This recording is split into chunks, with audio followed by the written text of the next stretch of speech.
بسم اللہ الرحمن الرحیم۔ ایک حدیث پاک میں آتا ہے کہ روزہ تمام عبادات کا دروازہ ہے، یعنی جب انسان روزے سے ہوتا ہے تو اس روزے سے انسان کے دل کے اندر ایک ایسا نور پیدا ہوتا ہے جس نور کی وجہ سے جو نور انسان کے جسم کو، انسان کے دل کو، دیگر اعضاء کو دوسرے اعمال کی طرف چلاتا ہے، لے کے جاتا ہے۔ آپ نے دیکھا ہوگا جب بندے نے روزہ رکھا ہو تو قرآن پاک کی تلاوت کرنے کو بھی دل کرتا ہے، نماز، نوافل، ذکر اور دیگر عبادات کرنے کو بھی دل کرتا ہے، لیکن اگر روزہ نہ رکھا ہو تو پھر نہ دوسری عبادت کرنے کو دل کرتا ہے، نہ کوئی اور عمل کرنے کو دل کرتا ہے۔ اس لیے فرمایا حدیث پاک میں آتا ہے کہ روزہ تمام عبادات کا دروازہ ہے۔ تو پھر روزے سے انسان کے دل کے اندر ایک اطمینان اور ایک چین رہتا ہے، روزے سے دل کے اندر اطمینان رہتا ہے۔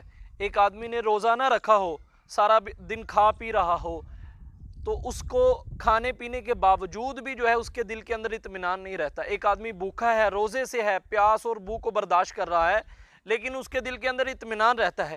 حدیث پاک میں آتا ہے کہ روزے دار کو دو خوشیاں حاصل ہوتی ہیں، ایک سارا دن اللہ کے لیے روزہ رکھنے کی وجہ سے جب افطار کرتا ہے اس کو خوشی ہوتی ہے، دوسرا قیامت والے دن جب اللہ کے سامنے حاضر ہوگا تو اللہ کے لیے روزہ رکھنے والے کو اللہ کے سامنے حاضر ہوتے وقت ایک خوشی حاصل ہوگی۔